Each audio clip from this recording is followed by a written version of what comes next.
Welcome to the city, Mastermind City. Hi, I'm Fay Chapel. And I'm Stacy Maynard. Join us for a vibrant, inspiring, and uplifting master talk as we focus on how you can make a lasting impact on a global scale. Because the truth is, we're here because we want you to win. So are you ready to surround yourself with success? Because you're in the right place. Welcome to the city. Very interesting story. I know you've seen it. I have a sleep headband. Yes. So, and it's my favorite thing literally on the planet. So for those of you who don't know what a sleep wine's your favorite thing. That's your second favorite. Well, this might hold that thought. Okay. So basically it's a headband that literally, and it has very flat speakers by the ear so you can sleep. So I put on a meditation. I have 2 or 3 tracks that I kind of listen to because of my sleep cycles. It just helps me sleep and it makes me very happy and brings me joy. And I love it. I loved it. It was my favorite thing on the planet, literally. And I broke it. I was taking it. So sad. So I was taking it apart. I broke one of the wires. So, okay. No problem. I love it. Use it every night? You use it every night? Every night. Okay. So I ordered on Amazon. I go back to Amazon, click reorder, no problem. It arrives like 2 days later. I'm happy. Again, love the product. And originally when I bought it, I look at reviews. So I know you and I have had this conversation a few times that you want to look at reviews. In today's world of communication, in today's world of like people having a voice, whether they like it or not, they will put it out there. So always go to social media. Amazon reviews, I put a lot of weight into those because if people don't like it, they're going to leap on. But if they love it, they're also going to leap on. So this one had, like, honestly, I could barely find a bad review. Right. Like, it was awesome. This was a year ago. And the bad review is the guy that couldn't figure out how to turn it on or something. Yeah, exactly. So the only difference I saw was like the wording was a little smaller at the top. Like, who cares? Like, to me, it was the perfect item. So I start to unpackage it and everything. And I look at it and I'm like, yep. Same, looks the same. I'm happy. So I go upstairs to plug it in to charge it for that night because I got it in the morning. Yeah. Well, my whole world changed. I know that you're going to just bear with me for a second. So the way it was on buttons here so it doesn't interrupt if you're sleeping. The earbuds are the headphones are here. And then they had a wire that stuck out the back that you could plug in because you must be really attractive at night. Anyways, continue. Yeah, sorry. This is why no one sees me at night. No. But what they did is they switched the wiring. So again, you have to understand, nobody complained about this wire. This was an amazing product. Nobody. Couldn't find anywhere. But what they did is they moved it up here so that you plugged it in right here. So there's no wire from the earphones back. So when you're laying on your back or anything, you don't have to worry about this wire at all. You don't have to move it. It was life-changing. Wow. And I know, but bear with me. Okay. So then I started to realize that if you have a really good product and people love it, why would you change it?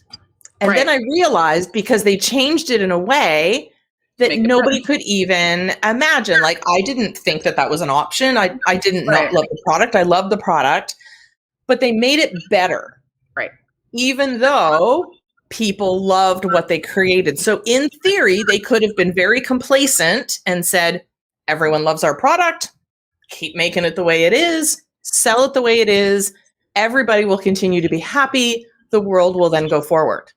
However, they didn't do that. They took really great comments, all of that, but they still invested in the product. And I guess that's what I really loved is the fact that they made a very, very small change. Right. Very small change that made it an even better product. Yeah. So at what point, so then I started thinking, right? So when you're developing products, whether you're developing services, you're developing digital products, whatever that case may be, when do you stop? Do you continue to build on your product and make it even better, even though everyone loved it? Or do you make new ones? It's an interesting, I was just floored and fascinated by the fact that they had invested so much time to change one little thing that made the product even better. I have a one-word answer for you. Oh. BlackBerry. Right?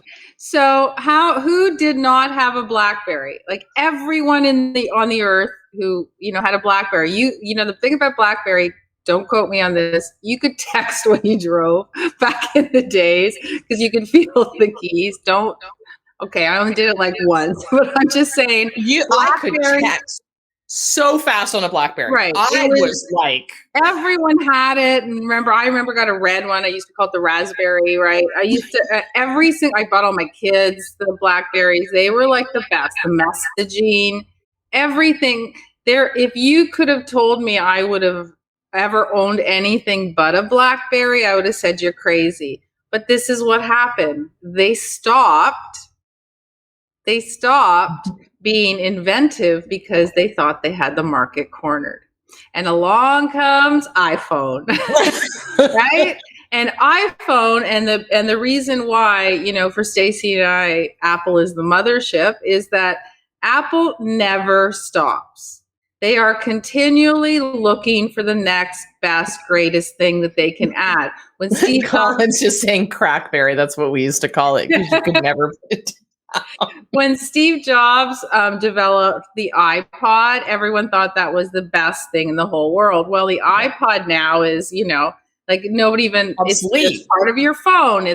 You now have podcasts. Every time we turn around and Apple introduces something else, the first thing Stacy and I always go to, what's new on the update, right? We always check because it's so cool. But it is a massive lesson. Now, BlackBerry's come back a bit, not in the retail phone world, but in the third party or back office stuff that they're still very good at.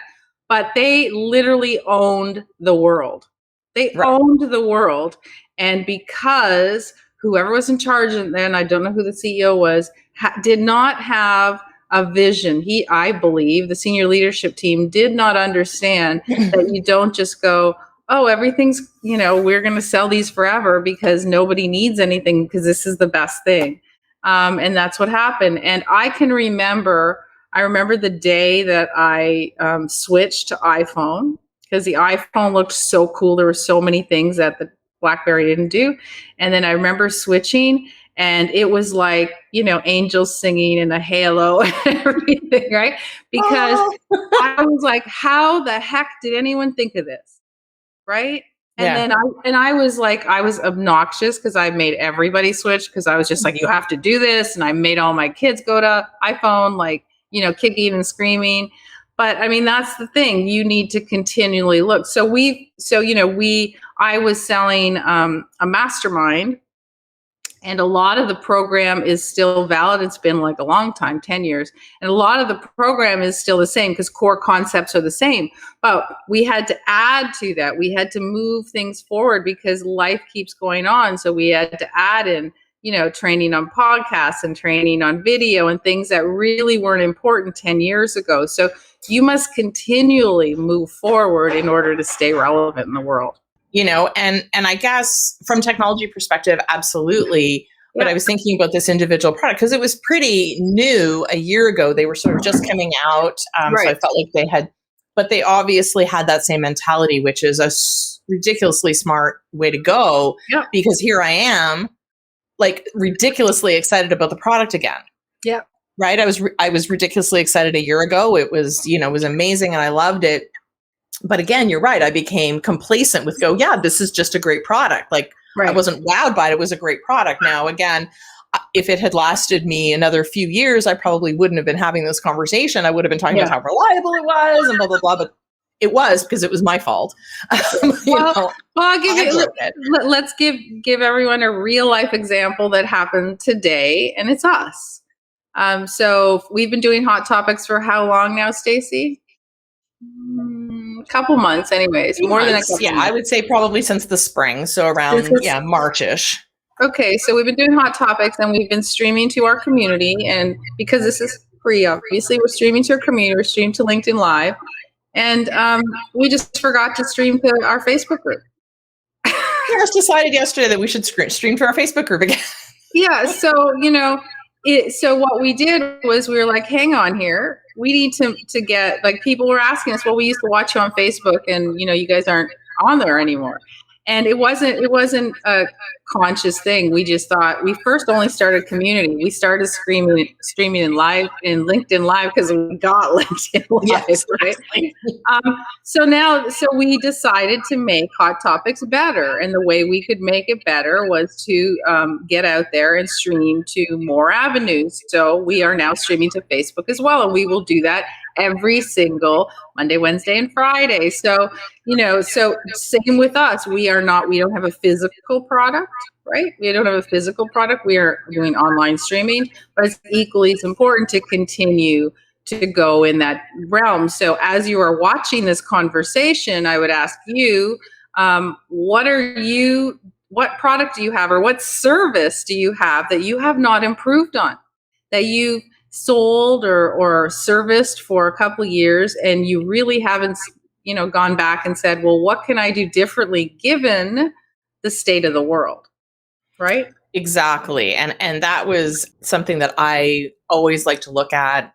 What do I have out there? Because sometimes you forget if it's a service or a product, maybe that you just kind of did a one-off, but it's still kind of floating out there in the world. I remember, somebody kind of booking something, and I'm like, how'd they find that? Yeah. Because that was something I did like 6 months ago. So again, looking at all your stuff, but you're right, looking at your services, looking at your digital products or physical products, how could you make them better? And like I said, what I loved was the fact that I can't find a bad comment about this. So they just obviously, again, internal teams, whatever, how can we make this better? How can we make this better? So huge respect for the company, and you're absolutely that's leadership. That's a good leader who's in charge, or a leadership team, because that's where it comes from. So anytime that you're not happy with a company, you need, literally, the responsibility goes on the leader of that company. I don't care what anyone says. Maybe they're not in the trenches and they're in customer service, but they're responsible, right? They're the ones who are getting the big bucks. They're responsible for the all running of the company. So when you're not happy, or you think a company doesn't have vision and they're not improving their products and services, it really comes from the leader and the leadership team. So keep that in mind when you look at yours too, because if somebody's not happy in your company, a customer with your experience, whose fault is that?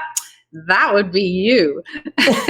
And people have voices now, again, like huge voices, to be able to say, I either like this or I don't like it. They have the ability to go to social media and post and saying, I have a problem with this, or I'm not getting good service, or I don't like this particular product. So you really do have to listen to what's going on in the world, not just say, my product's good. I mean, I can talk about, what were we talking about yesterday? We have our AI scorecard, authority and influence scorecard, that we did for a very long time in one particular platform, which we love. Very long time in internet world is like we did it for 9 months.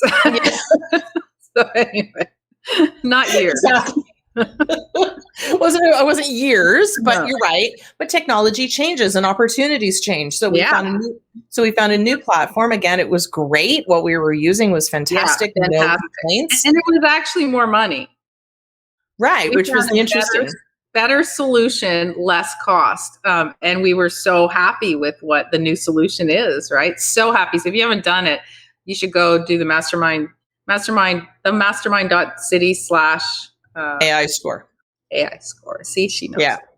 So I was looking at it yesterday. But I was really excited about it. So, finishing it up and everything, and realizing that, yes, we can actually deliver a better solution. So again, take out the cost factor, positive comments, love the scorecard. People, responded really well to it. But again, and we've talked about this before, we're always looking for something new, which is why, we love AppSumo. So what are those new products that come out? What are some things that we can implement that make it even better? So we found this one and we're like, hey, we could do this and it would look even better. Yeah. So just so you guys understand, we love the look of it. It's fantastic. And as we said, it's less cost. We got the partner from AppSumo. And just so understand, when people look at AppSumo, there's like lifetime deals, right? And so what you're doing is you're supporting brand new developers who have come out with a product, who are giving you a ridiculously cheap deal so that they can build a little bit of a group, right? So you can start using it and they can get out the kinks and then offer it out. So, what we might pay $100 for in a couple of months from now is going to be $199 a month and we've paid $100 forever. So it is a really, really great tool. And what I think what people are missing, and we're not even giving you an affiliate link here, but what people are missing for places like AppSumo and PitchGround and Grab LTD, all of those, Mac Heist, there's a whole bunch of them, is that people think, oh, it's like $89, it must be crappy. No, those guys are cutting edge. The guys that are developing new are the ones that are looking at existing product bases and going, how can I make it better? Because that company is sitting back and enjoying what they're doing, but I'm going to make it better. And that's kind of what we said when we saw, we used a great company. The scorecard was great. We loved everything they did, but it wasn't exactly what we wanted. And then we found somebody who was just starting out, right? And it was more in keeping with what we wanted to do. And it was really inexpensive. So you're saving yourself money, you're on the cutting edge, and you're also supporting a small company that's just starting out. And that's why they're giving you these great deals. So don't think it's because it's inexpensive that it's an inferior product. It isn't, because in a couple of months from now, it's going to be really expensive. Exactly. And the thing is, there's also growing pains with new, right? Sometimes there's some glitches. Sometimes they ask for feedback. Yeah. Maybe things aren't just perfect, and you wait. Good with that. Like we're waiting. We're on Groove still. We've been waiting 1.5 years now, right, for some of the stuff. But it's such a robust platform that we're willing to wait, because we got in very inexpensively. And so you buy into the future. You buy for the future product, not the current product. And everything we buy, that's what we buy into. So, so it's great.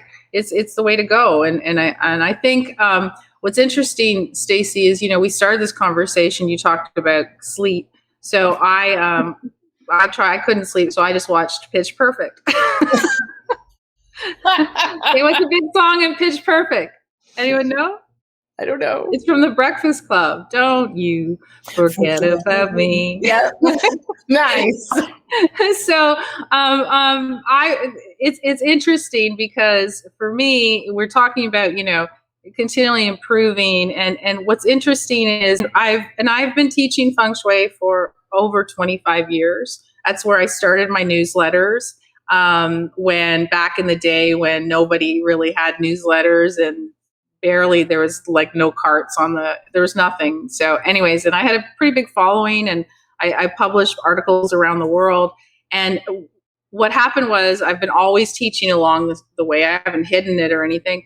But what I realized in the last couple of weeks was that I needed to add a component that I had done, with my clients, but now it's different. So I want to talk specifically about the feng shui of your website, of your business, because those things weren't really there.